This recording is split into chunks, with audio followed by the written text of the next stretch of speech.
Hello everyone, my name is Chase Stolman. I am a mechanical engineering major with minors in systems and aerospace engineering. I chose this field because my parents both graduated from the Air Force Academy and I grew up around planes. My dad flew the C-17 and C-130, and so I've just always been interested in that avenue, and this was the best way to use my tools. I also play soccer for the men's team here at campus, and I also play semi-professionally in Ohio. Um, as I look forward to continuing my studies past South Dakota Mines, I think an interesting topic that has come up a couple of times is the topic of nuclear energy, specifically within the realm of aerospace engineering. Now, simply put, nuclear energy is generated by either the splitting or the joining of atoms. But this is a very dangerous process in terms of consequences. We all remember Chernobyl and the disaster that was. Um, but in terms of a nuclear power plant, which is where most of the conversation is around at the moment, nuclear fusion or fission occurs.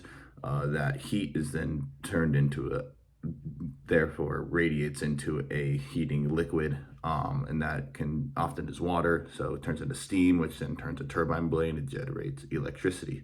In the United States, it's actually a huge export of this energy. We're one of the leading countries in nuclear energy. However, there's a lot of public resistance to nuclear energy. How should it be used? What policies should be made about it? So there's a lot of debate currently in this field.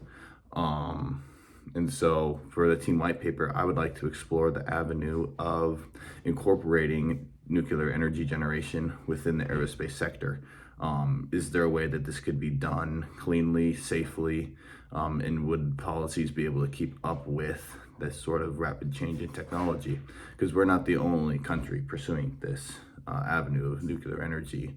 Russia and China are right behind us.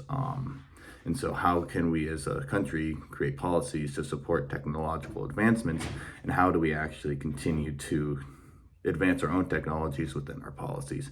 I think this topic would be a great fit for this assignment because it takes information and provides a structure. Nuclear energy is a very broad topic, but by putting a constraint around it, it allows us to focus research and focus decisions and research around that policy specifically. So thank you.